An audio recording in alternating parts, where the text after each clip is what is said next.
Yemen's suffering is most raw in its children. At 12 years old, Abdul weighs 11 kilograms, little more than the average 1-year-old. Every step he takes is painful, and he's being kept alive by the tube through his nose into his stomach. 2 of his brothers are also emaciated, but his family's poor and they're spending the little money they have trying to save him right now. He's desperately hungry, but he's so malnourished, it's an enormous effort trying to swallow.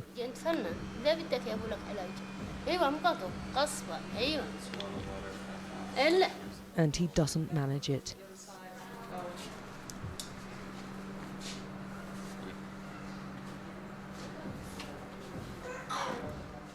His despair and his wretchedness is not isolated. Near Yemen's northern border with Saudi Arabia, they've suffered some of the worst destruction of the war. In parts of Sadr city, no building's been left untouched. The airstrikes, for nearly 2 years now by the Saudi-led coalition, are backed by Britain, America and France. Parts of Yemen have been bombed back to the Middle Ages. The director of this boys' school wants an international investigation into why children's education centres are being attacked. This is a big crime, a war crime, because this is an educational area with no weapons. They are affecting education. They want to stop students learning. The boys' school was hit 11 times. The 2 deep pockmarks in the earth are where 2 of the bombs landed. When the boys were moved to the nearby girls' school, that was attacked too. Could British weapons have been used by the Saudis to bomb civilian targets? The Yemenis believe so.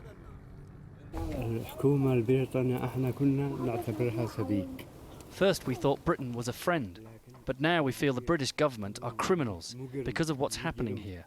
They're committing crimes, killing children and pregnant women. In amongst American cluster bombs in Sadr city, we found a nose cone for the British-made Storm Shadow cruise missile, arguably the most advanced weapon of its kind. If you open in the middle, this looks, this has definitely got a UK sign on it. The remnant was found in Sadr 4 days earlier. The locals are adamant they've been hit by British cluster bombs too. We were shown pictures of UK-made cluster bombs said to have been found in the city and now circulating amongst Yemenis. Britain agreed 6 years ago to ban them and stop their use by anyone else. He said we have found previously a lot of bombs, Britain bombs. That's why I think so. It is a Britain.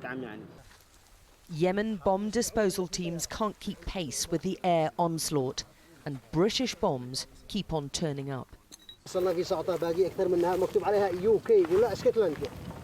It's from UK, he says. The Houthi rebels' new Prime Minister gave his first interview since his appointment to Sky News and immediately accused Britain of war crimes in Yemen. باعت القنابل العنقودية للسعودية. They have sold the cluster bombs for Saudi Arabia. وهي تعرف أنها تقصد بها مدنيين. And they know exactly they are going to drop them here in Yemen. في محافظة صعدة. In Sada province. وفي العاصمة صنعاء. And وفي عدد المحافظات. Capital Sana'a and different provinces.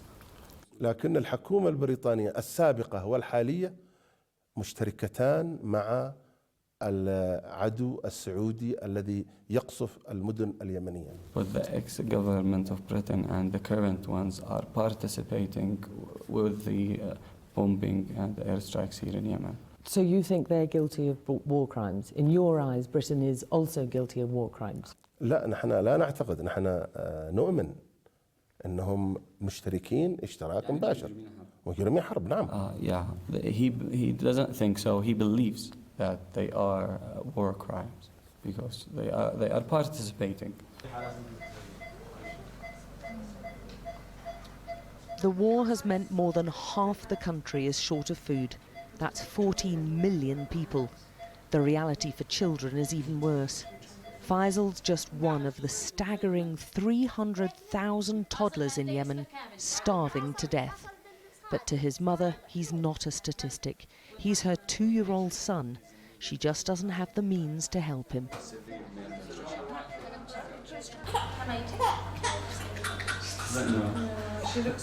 Ghania is so weak herself, she doesn't react as her 8-month-old baby thrashes around in pain. She's been feeding her little girl on just water and flour. Milk is an unobtainable luxury. The roads are peppered with women and children reduced to begging for scraps from passing strangers. The destruction of the infrastructure and the blockade on imports has been crippling. The Houthi rebel areas and those in them are now running out of cash, so the medics at the main hospital in the capital, Sana'a, are working now unpaid. You know, since September in this hospital we haven't any salaries.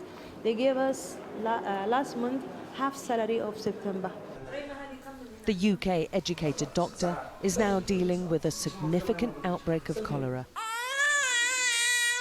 It's been caused by their compromised hygiene and the widespread lack of clean water.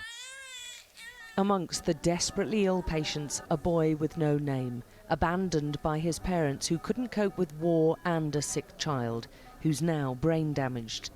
He's been here for 10 months, being cared for by nurse Faiza, who loves him like her own. But we don't know what to do.